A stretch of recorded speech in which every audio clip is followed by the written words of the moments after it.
Ibu, siapa namanya? Nur Hayati. Nur Hayati.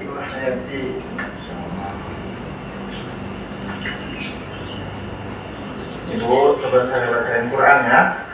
Ibu dengar ya. Ibu mohon ampun sama Allah ya. Banyak-banyak bertobat ya. Banyak istighfar kalau lagi kosong. Zikirnya jangan kosong ya. Ucapkan ya, tahlil, tahmid ya, takbir. Kemudian jangan banyak menghayal kalau lagi kosong mah ya. Pokok astagfirullah, astagfirullah, astagfirullah. Itu ya Bu ya.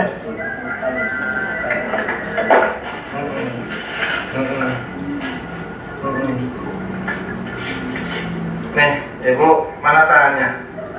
Bismillah ya. Ibu, mulai segini.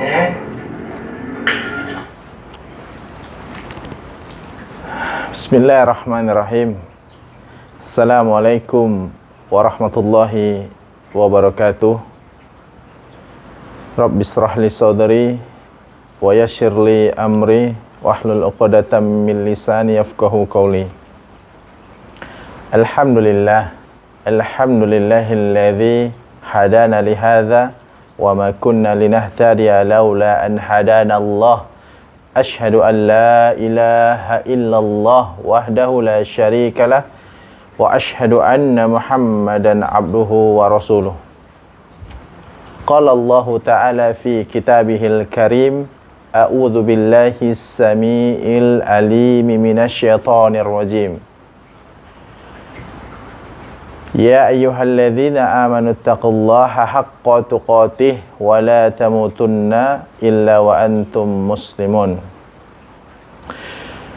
Fa idza qara'tal Qur'ana fasta'idz billahi minasyaitonir rajim. Alhamdulillah, segala puji hanya milik Allah, Rabb, Tuhan semesta alam. Dialah yang maha perkasa, yang mempunyai hari pembalasan, yang maha bijaksana, yang maha adil. Kelak semua makhluk akan dikumpulkan di hadapan Allah guna mempertanggungjawabkan seluruh perbuatan yang pernah mereka lakukan.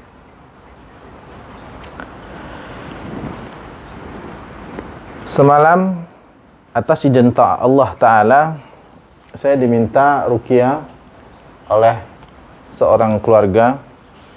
Ada pasien yang bernama Ibu Nur Hayati.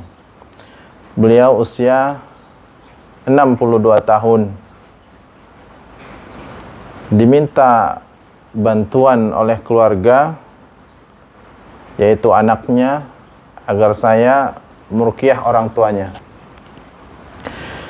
Hasil diagnosa saya, ibu ini dahulu waktu sehatnya bisa mengobati.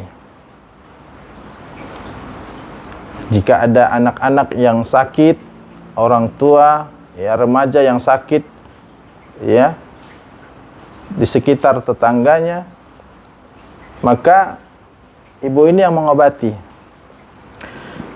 Tapi anehnya, ibu ini bisa mengobati tanpa melalui jalan yang namanya belajar.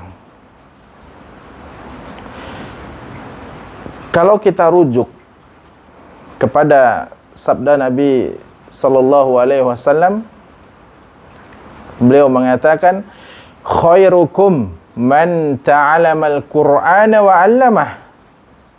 Kata Nabi, sebaik-baik kita dialah yang belajar Al-Quran dan juga mengajarkannya. Coba kita simak hadis ini.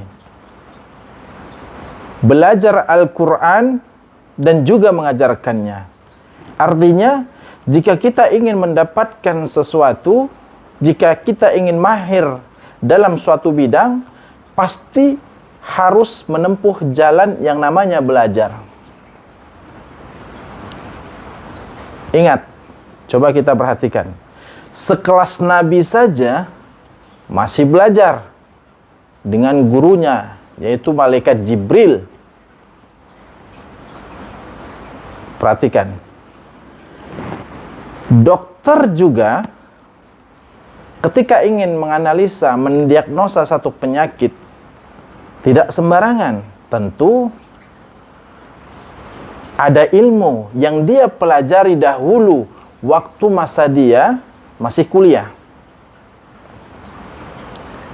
Lalu pertanyaannya, kenapa ibu ini bisa mengobati tanpa melewati jalan atau proses pembelajaran? Telisik punya telisik, saya telusuri, rupanya ibu ini dahulu, ya, teman-teman sekalian, pernah diberikan satu amalan, ya. Jadi sesuai pengalaman kita, ya, para roki, diberi amalan yang mana kita tidak perlu belajar. Loh, kenapa tidak perlu belajar? Iya, kita langsung bisa mempraktekkan segala sesuatu apa yang ingin kita lakukan. Lalu, siapa yang belajar? Nah, perhatikan. Wala talbisul haqqo bil batil. Agama tidak memperkenankan mencampur adukkan antara yang hak dengan yang batil. Artinya, ibu ini dulu di masa sehatnya ada khodam, ya, ada pembantu dari bangsa jin yang membantu dia untuk mengobati seluruh pasien yang minta bantuan kepadanya. Ya. Padahal Allah Subhanahu wa taala telah berpesan kepada kita di surah Al-Jin ayat 6, akan ada nanti sekelompok orang manusia dewasa meminta tolong kepada makhluk dari bangsa jin. Ingat tambahannya, tetapi bangsa jin tersebut tidaklah memberikan kepada manusia tersebut kesalahan, kemudaratan dan kesesatan.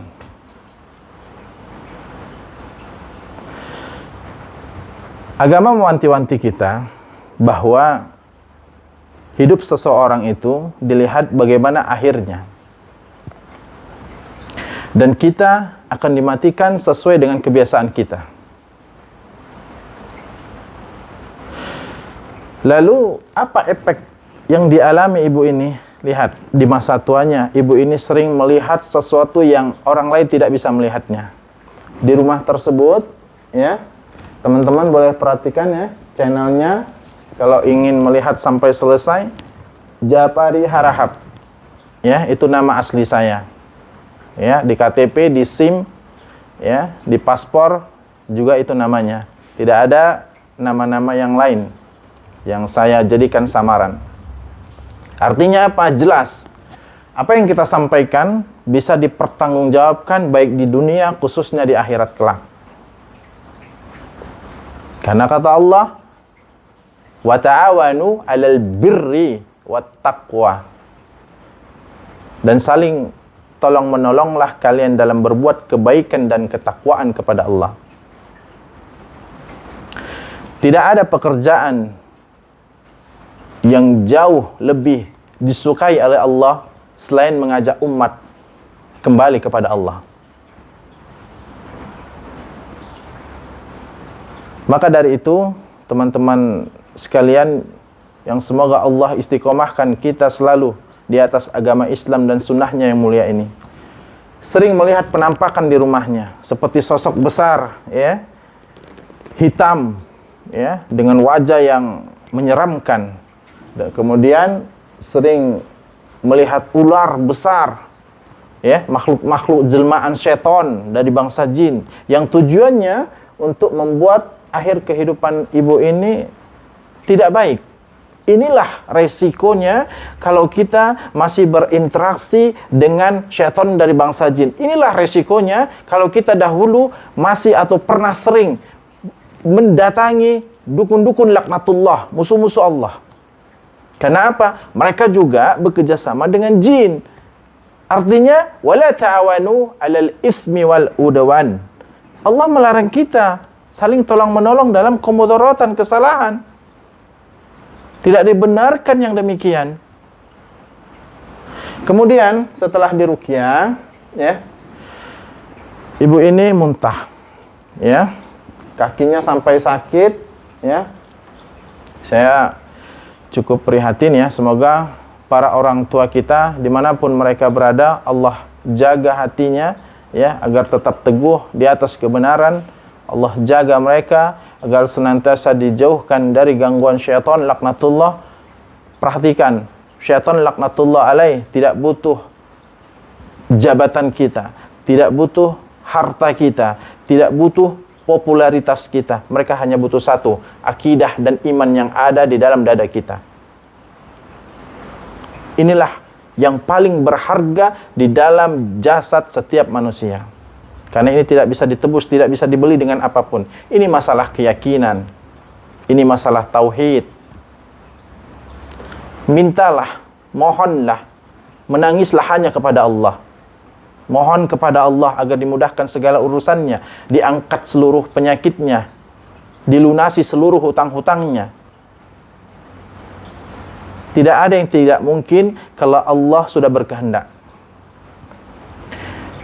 Saya bawa jalan ibu ini, ya, setelah pasca ruqyah, ternyata di kamarnya ada di sudut. Kalau dahulu kepercayaan ya orang-orang tua kita membangun rumah katanya dikasih kelapa, dikasih padi, ya, dikasih labu, pisang dan sebagainya. Ini untuk apa gitu?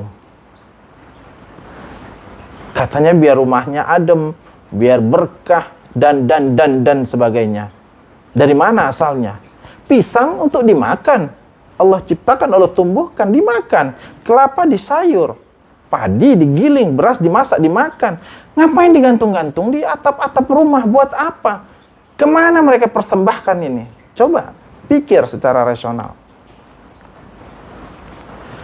Akhirnya di ruqyah, ya, ibu menampak sesuatu. Saya bilang ruqyah, saya lihat di pojok-pojok sudah tidak ada. Kemudian di dapur saya ruqyah, ibu itu melihat katanya ada sosok di ruqyah, ya. Bacakan ayat kursi, ya, karena ayat kursi adalah ayat yang sangat menyakitkan buat syaitan laknatullah alaih. Makanya Rasulullah sallallahu alaihi wasallam bersabda, jangan jadikan rumah-rumah kalian itu seperti kuburan dan bacalah surah Al-Baqarah di dalamnya, maka syaitan tidak akan mampu masuk ke dalam rumah yang apabila dibacakan suratul Baqarah. Ini keyakinan, ini iman. Kita hidup nggak lama. Rugi kita kalau tidak dekat-dekat atau tidak setiap hari berinteraksi dengan Al-Quran. Rugi, demi Allah rugi. Al-Quran akan menjadi sahabat kita nanti di dunia, apalagi nanti di akhirat. Dan di alam kubur pun dia akan membela kita. Kita hidup nggak lama. Nabi mengatakan umatku usianya antara 60 sampai 70 tahun. Pun itu tidaklah banyak yang mampu melewatinya. Ada yang 55, ada yang 50, ada yang 45. Lihat, Ustaz Arifin Ilham tutup usia di 40 sekian. Syekh Ali Jabir tutup usia di 40 sekian. Kita tidak tahu apakah minggu depan kita masih hidup atau tidak. Dan semoga Allah Subhanahu wa taala, ya, menjaga kita, melindungi kita dari perbuatan sia-sia, ya, dari cengkraman syaitan. Mari senantiasa kita terus berjemaah, ya, saling mengingatkan di jalan Allah, ya, karena kita hanya manusia biasa. Kita tidak bisa apa-apa tanpa pertolongan Allah, tanpa perlindungan dan penjagaan Allah, ya. Akhirnya diruqyah semua rumahnya, ya, keliling diruqyah, alhamdulillah. Kemudian ibu ini merasa lebih baik dan Masya Allah, setelah pasca ruqyah, ibu ini wajahnya seperti bersinar. Dan itu diakui oleh anaknya. Ini berkat mukjizat Al-Quran. Seluruh apa yang berkaitan dengan Al-Quran itu berkah.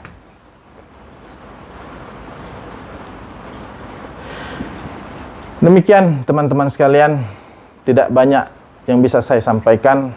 Saya hanya mengajak teman-teman untuk terus berinteraksi dengan Al-Quran. Karena Al-Quran mempunyai syafaat, karena Al-Quran akan melindungi, menjaga kita dimanapun kita berada. Karena Al-Quran adalah ruh kita. Kita akan hampa, kita akan depresi, dan kita akan gila tanpa adanya Al-Quran di dalam diri kita. Barakallahu fiikum. Arsadani Allah wa ayakum. Wassalamualaikum warahmatullahi wabarakatuh.